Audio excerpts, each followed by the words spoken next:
COP15 is occurring right now in Montreal, and that's discussing global biodiversity, how to protect it, how to sustain it, and how to restore it. Biodiversity is the variety of life on Earth. So you can think of ecosystem diversity, so tropical forests, or even deserts. You can also have species diversity. So that's all of the plants and animals, bacteria, microbes. But there's also genetic diversity, which is equally as important. So one of the main targets for COP15 is to protect 30% of lands and oceans by 2030.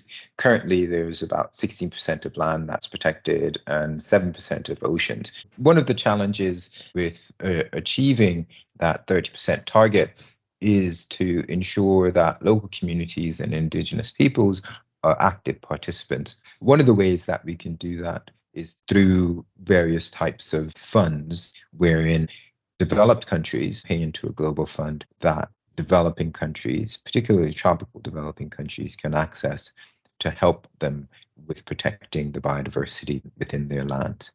To meet these targets that are being proposed at COP15, we have to understand what's happening on the ground. Through my research in Madagascar, I try to get a better understanding of how species ranges are shifting in response to climate deforestation and degradation. Madagascar is one of the most fascinating places in the world.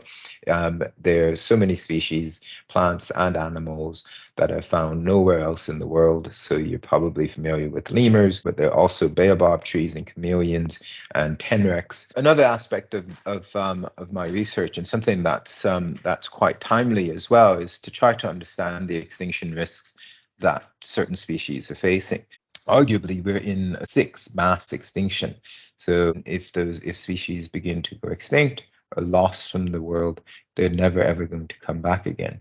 This type of research is extremely important to help inform targeted interventions to protect the future biodiversity of our planet.